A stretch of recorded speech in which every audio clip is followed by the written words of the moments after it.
Mobile water, unique in every way. Citi Prime News at 12 midday. Update you on all the running stories and connect you to the newsmakers. Citi News.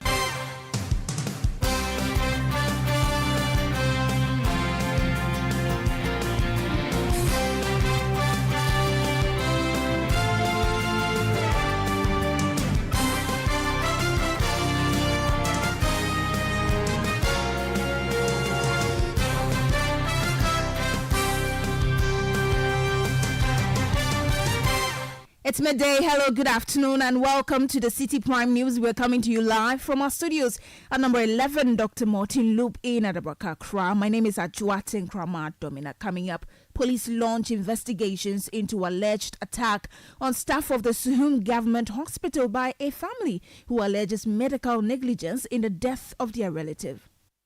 Bako buru ahụ nti ni oti hanu ka kire we say onko pata on na nkwasade na wenum kwa akoye no guy no ko still on man pene that on football grasses. Also coming up, more reactions meet government's intended regulation of cement prices in Ghana as consumer advocacy group CATS accuses the government of using a firefighting approach. The economic factors are the ones that will determine the prices of these goods. Now, I want to say something. The best approach that Ghana can use for the cement industry is not the price regulation, but rather a competition law. Still in this bulletin, the National Union of Ghana Students join appeal to Colleges of Education Teachers Association to call off their strike as students reel under the impact. What we are currently asking for is that as recently the National Labour Commission released a letter on asking CITAC to go back to class so that they could sit on the negotiation table and find a lasting solution to this particular canker. And later, 18-year-old boy dies in police cell in Chamba in the Nanumba North District of the Northern Region. Stay with us for details of these and more stories coming your way in the next 30 minutes. Remember, the bulletin is live around the globe on citinewsroom.com, on YouTube, and on Facebook. You can find us on Citi 97.3 FM. Across the country, we are live on a number of affiliates. In the Western Region, this is Premier 100.5 FM. In Takrady Beach, 105.5 FM. Also in Takrady. In Bunu Region, this is Greener 95.9 FM. In Sunyang, in the Ashanti region, tune into Orange 107.9 FM in Kumasi. If you are listening in the Volta region, this is Global 105.1 FM in Ho, Adanu 107.7 FM in Adakluwoya. In the Northern region, this is Diamond 93.7 FM in Tamale. Tune into Westlink 88.1 FM if you are listening to us from the Upper West region. And if you are in the Upper East region, this is Source 100.1 FM in Boko. And in the Northeast region, Scarp 101.3 FM. Please stay for details. Citi Prime News at 12 midday. Update you on all the running stories and connect you to the newsmakers. Grateful for your company this afternoon. Let's begin the bulletin from the Northern region, where an 18-year-old boy has died in police cell in Chamba in the Nanumba North district of that region. The young man was arrested by the police on Tuesday after being accused of stealing about 2,000 Ghana cedis. The accused denied knowledge of the act but was still arrested and locked up in the police cell. A brother to the deceased is said to have visited him in the cell and rushed to inform another family member of the development. Now, according to Citi News sources, the officer at the counter went to buy food and returned to see the lifeless body of the boy hanging from the ceiling of the cell with a blanket he was allegedly given to pass the night with. The body of the deceased was sent to the Bimbela Hospital and has since been buried. We will update you in our subsequent bulletins. But now police prosecutors say they are waiting advice from the Attorney General's office in the case involving actor Kojon Cancer, popularly called Lil Wayne. Owen was granted a 50,000 Ghana cedis bail with two sureties by the Asokorimampong court after he was arrested by police on June 3, 2024. His arrest was in connection with an accident involving a vehicle being driven by the actor, which resulted in the death of a 3-year-old boy. The prosecution said they have forwarded the case docket to the Attorney General's office for advice. Lawyer for Lowen, Nana Bonsu, Chiretrie said the advice from the Attorney General's office will inform their next step in the matter. This is a criminal matter. If you have anything that we are supposed to gather, it is peculiar to us. We have to keep it tentative. It's up to us, right? And also, they have to, the police or the prosecution must prove their case for us to have a case to answer before we will be able to put us now before the court to know whether we will be able to rebut any doubt that the police has created in this matter or the prosecution has created in this matter. So for now, we cannot speak to anything with regards to how we are preparing towards the matter. We are only waiting for the Attorney General to give the specific advice in accordance with its mandate in the Constitution as well as the Criminal and Other Offences Procedure Act. What's the condition of your client now? He's well, at least by God's grace. As you've seen him, he's able to move, speak, eat. So I believe he's quite well now, though we expect him to be better as he used to be before this whole incident happened. So he's well. You heard Nana Bonsu Chiretrie, he's lawyer for Kojon Cancer, popularly called Lewin. Meanwhile, the case has been adjourned to July 29, 2024. Now, the police in Suhum have launched investigation into an alleged attack on the staff of the Suhum Government Hospital by relatives of a deceased person. The incident, which reportedly took place last night, saw some health professionals physically assaulting workers of the hospital with sliding windows and other properties badly damaged. According to sources, the deceased, who has been identified as a 29-year-old minor, died at the hospital where he was sent to after a car crash. The family accused the staff of the hospital of negligence and failing to refer him to the Eastern Regional Hospital for further treatment, and they informed some friends of the deceased who later stormed the facility to assault the staff.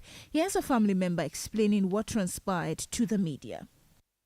Guy I'm in about on a frame say membrana almost the oxygen so I said no home no shut down My friend informed me that my brother had been put on oxygen. When I inquired further, I was told that he would be transferred to a different hospital and that arrangements for an ambulance had been made. However, I left the hospital to go to the police station, and during that time, I received a call informing me that my brother had passed away. I rushed back to the hospital only to find my brother dead and my father in tears. That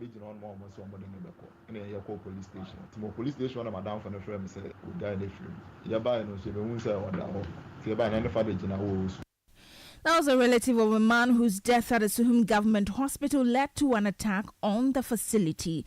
Now, a security man at the hospital has also been sharing what happened with Citi News. Two boys,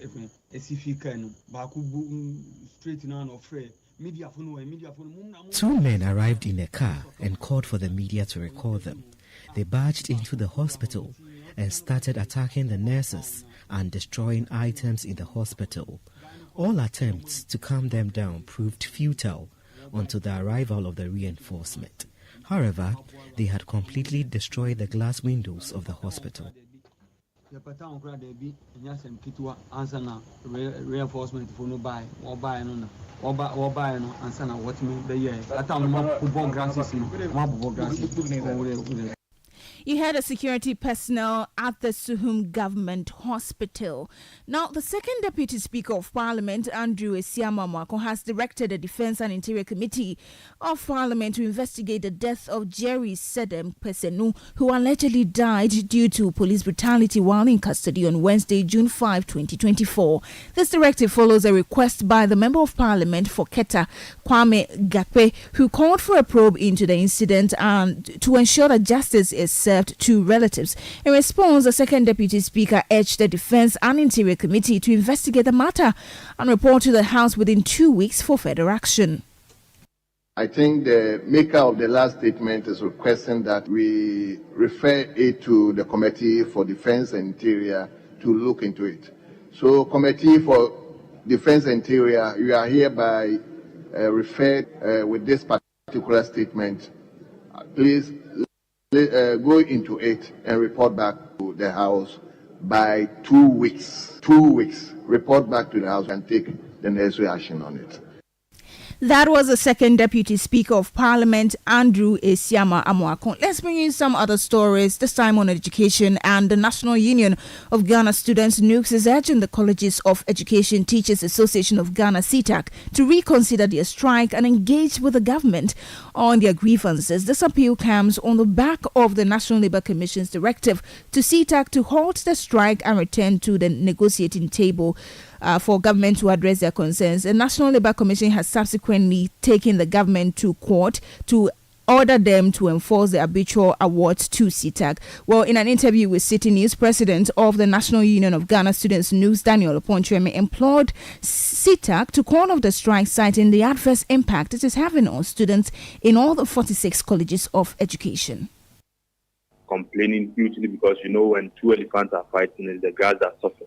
We have our level 400 who are about to complete school, who some of them are now confused as to the next step to be taken level. So it has left most of our students in a state of confusion and dilemma.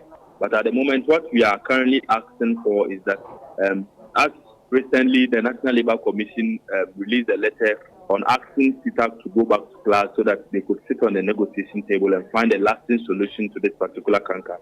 That is what we are so asking, that as we've spoken with government is ever ready to meet the demands of CITAC halfway. So what we are asking is that CITAC will be able to quickly resume classes so that the leaders will then meet government together with NLC, the National Labour Commission, the Ministry of Employment and Labour Relations, and quickly find a lasting solution to this particular issue, because we don't want it to repeat itself again. We want this time a permanent solution to this particular ailment. That was the president of the National Union of Ghana Students, NUCS. His name is Daniel Oponchweme. Meanwhile, presidents of the Tertiary Education Institutions Network of the NDC TAIN across all 46 colleges of education have lamented the adverse effects of the ongoing strike on the future of the trainee teachers. Let's stay a while longer on the CITAC strike because the minority members on Parliament's Education Committee are urging the government to address the concerns of the striking members. The deputy ranking member on the committee, Dr. Clement Apak, spoke to journalists, underscoring the need for the government's action to resolve CITAC's grievances. The majority side of Parliament, if they are minded to worry about education, they should be calling on government to meet its obligations to the teachers of our public colleges of education. The teachers of the public colleges of education have been on strike today for 12 days. Teaching and learning has come to a standstill in our colleges of education, all because government is failing to meet its obligation to the teachers of the public colleges of education. This is what we expect the majority leader and his side to take up. That was the deputy ranking member on the Education Committee of Parliament, Dr. Clement Apak. Still on education, a think tank, Africa Education Watch, is urging the government to adequately resource the West African Examinations Council, WAEC, to combat examination malpractices. This call follows a survey by WAEC revealing an increase in malpractices from 2% in 2021 to 10% in 2023. In an interview with Citi News, a senior programs officer with Africa EduWatch, Divine Pair, suggested that the reliance on staff of the Ghana Education Service for supervising examinations might be contributing to the rise in malpractices at examination centers. We are now seeing a surge in the exam center irregularities, and that's where the concern is now. And to us, so if we are able to address the weak supervisory mechanism that exists, to some extent we can address or reduce the rate at which we are recording the exam center irregularities. If you look at WAEC, external supervisors, they play a critical role in the assessment process when it comes to the securing the integrity of the process. But unfortunately, WAEC will have to rely on GS staff to do the supervision, external supervision. WAEC only has 20% of their own staff taking part in the supervision, and 80% of the supervisors are GS staff. And GS staff, they have interest in the entire assessment system. If student pass, it means to their benefit. So it is very difficult for you to say you want to maintain GS staff as external supervisors, and at the same time you want to ensure integrity of the assessment process or reduce collision at the exam center. It's very difficult. Well, the Viper also urged WAEC to crack down on schools known as the WASI tourism schools. Specifically, what they do is they just request students to pass the examination, and not that they prepare, but once you are registered, your A is assured or your pass rate is assured. There are several such private schools that are growing. WAEC will have to put their surveillance on them and monitor them to ensure that there is stringent supervision in such schools. You heard a senior programs officer with the Africa Education Watch, Divine Pe. You're still listening to the Citi Prime News. When we return, consumer advocacy group CATS International accuses government of using a firefighting approach in attempts to regulate cement prices. We'll tell you more shortly. Please stay with us. Citi Prime News at 12 midday. Update you on all the running stories and connects you to the newsmakers.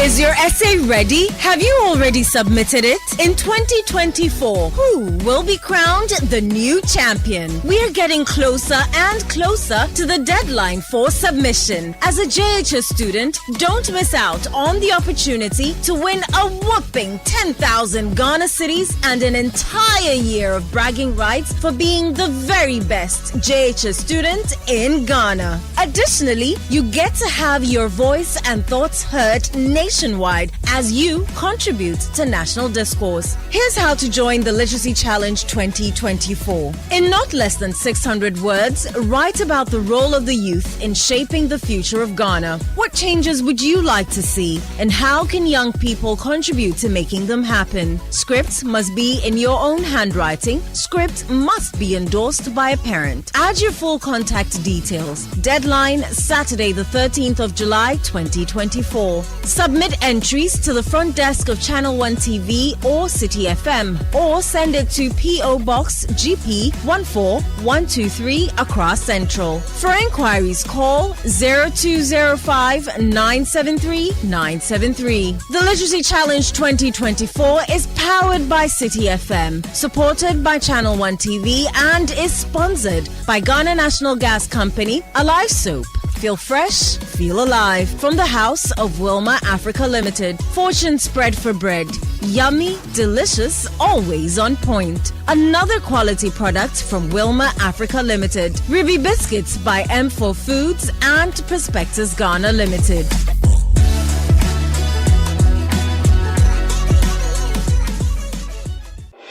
Channel 1 TV is live on DSTV, GoTV, and HD+. On DSTV, find us on Channel 363.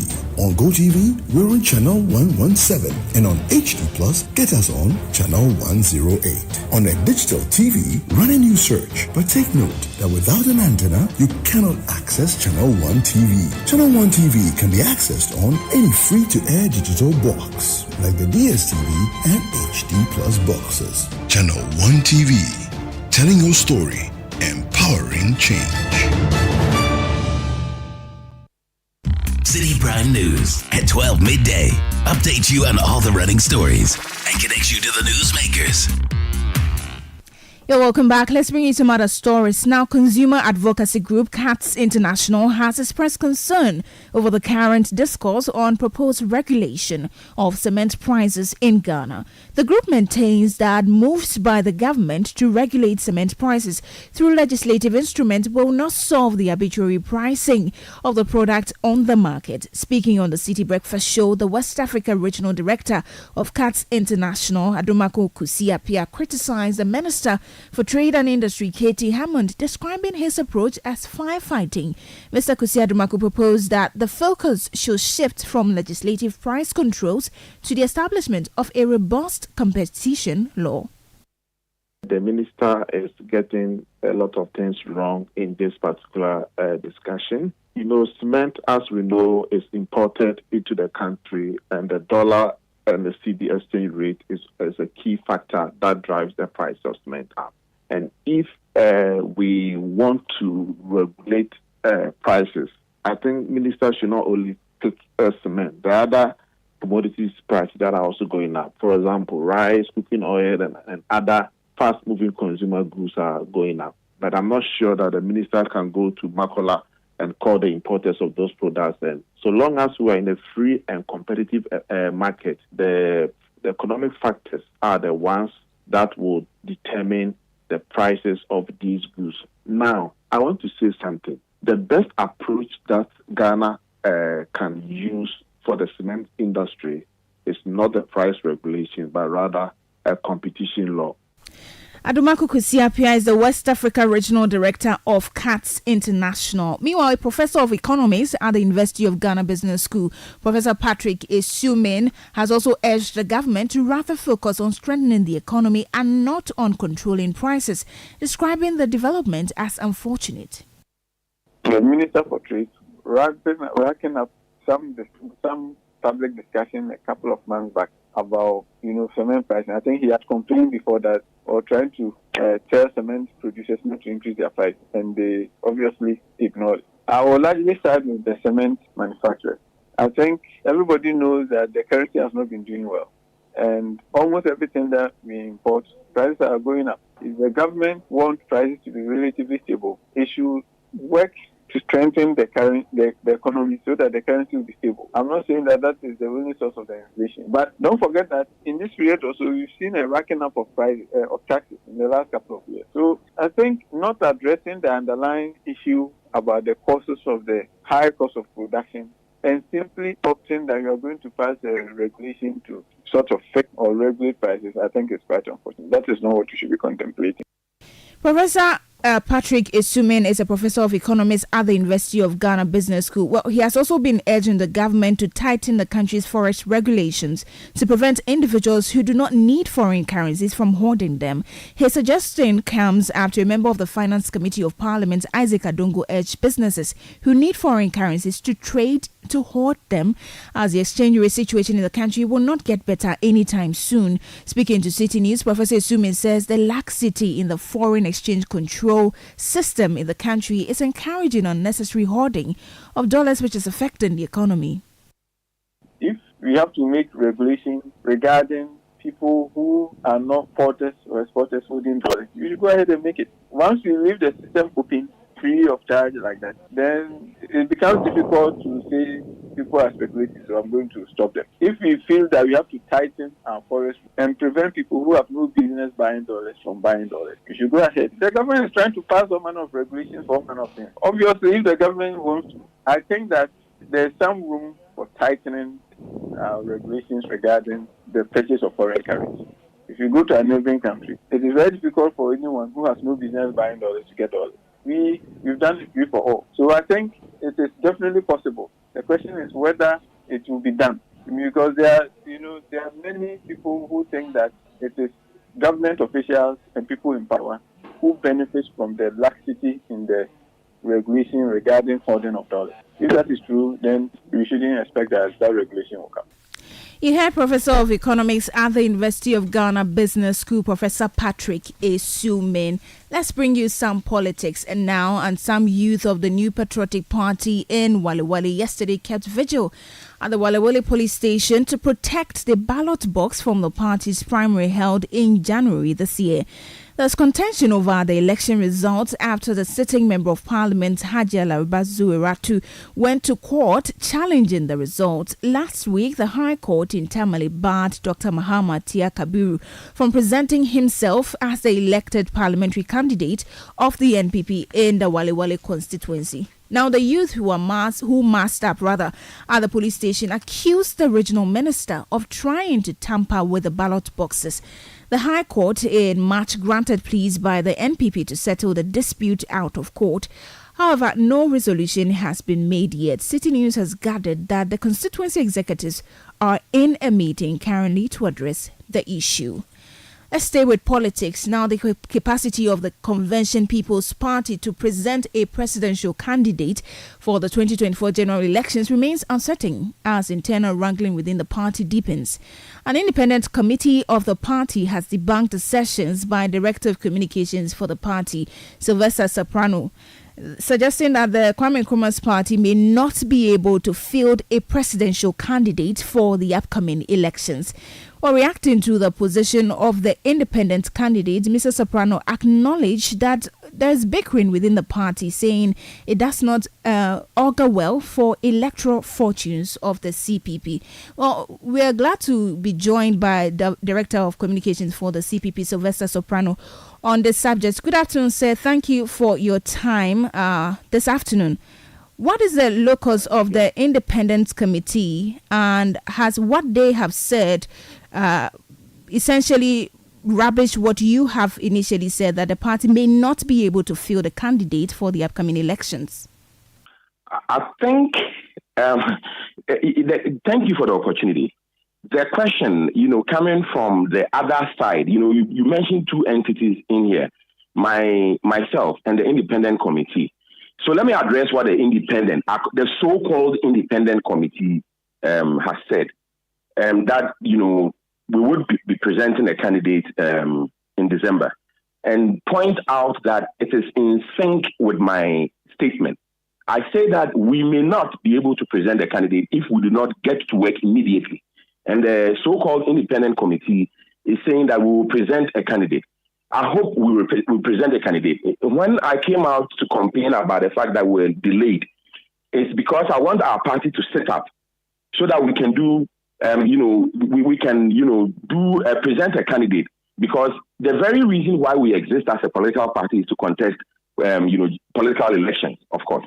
Now, with regards to the independent committee, please, I wish to point out to Ghanaians that independent committee is illegal. Okay, they do not have capacity. I repeat, the independent committee is the figment of some people's imagination. Otherwise, we ask the media to challenge or ask the so-called independent committee from whence they derive their authority from. My sister, I want you to remember President Akufo-Addo, when he was, asking Mr. Domolovo, the former Auditor General, to leave his post. The President of Ghana, he quoted the provisions of the Constitution, etc., all the relevant laws to buttress why he was taking the action he was taking. Now, we want the independent committee to show us from whence they derive their authority from. What is happening in our party right now? One of the things happening, a critical item happening in our party, is that there's a certain tension. I must explain this to Ghanaians. So Mr. Soprano, essentially, you are not ready for the elections. Is that what you're telling us? I'm saying that if it is a question of presenting a candidate, I'm sure that our party can present a candidate. I hope we'll present a candidate. As to whether we can perform better than Ivor Green Street's 12,000 votes in 2024, that is another story. And that would be a function of the fact that the party is not organized at the polling station, the electoral area, the constituency, the regional, and indeed the national. As I speak to you, our Convention People's Party, all the officers that were existing have run out of tenure, with the exception of the chairman and leader. You understand? So this independent committee, in any case, I'm asking, that's why I keep on asking, where do they derive their tenure from? Because the chairman and leader of the Convention People's Party is at post. Where is Wing Commander Patrick Sogbojo deriving his authority from? We respect him, we love him, but the CPP is a political party that is trying to run the government of Ghana. The government of Ghana is run by rules, constitution, and regulations. Where does Wing Commander Patrick Sogbojo and his independent committee, so-called, where do they derive their authority from? Our party must be constitutional. We must act constitutionally. Otherwise, we'll become a family and friends party. Thank you so much. Thank you very much. You had the Director of Communications for the Convention People's Party, CPP, Sylvester Soprano Sapon. Now, let's stay with politics, because the National Democratic Congress, the NDC, says it is not perturbed about the likely naming of the Energy Minister, Dr. Matthew Opoku-Prempeh, as the running mate to the New Patriotic Party's flag bearer, Dr. Mahmoud Bawumia. Dr. Bawumia on Tuesday submitted the name of his running mate to President Akufo-Addo. Now, General Secretary of the National Democratic Congress, Mustafa Bande, says the NDC is not afraid of someone who lacks credibility and has failed to address the power challenges in the country. What is NAPO's track record from the Ministry of Energy? Zero, except corruption. What is NAPO's record in the Ministry of Health? Bad implementation of a free senior high school policy, which is today something all of us even though the policy is good, the semantics are very nice, but badly implemented. NAPO is a minister under whom 84 million Ghana cedis was awarded in contract for Wi-Fi in secondary schools, but we don't have computers to connect those Wi-Fi. Is that the person you are talking about? That level of intellectual incompetence? That character who is arrogant? That character who says to Ghanaians that even though you are complaining about them, so you can bring your own timetable? That character who doesn't show responsibility of leadership to the problem. You had the Deputy General Secretary of the National Democratic Congress, Mustafa Bande. And on that note, we draw the curtains on this afternoon's edition of the Citi Prime News, which has been live from our studio at Adabraka in Accra. For more stories, please log on to citynewsroom.com. I am Ajuatin Krama-Domna. Thank you for your company. Good afternoon. Citi News. We speak first. Reach our hotline on 0302 224959 and get interactive on Facebook, Citi 97.3 FM, and on Twitter at Citi 973.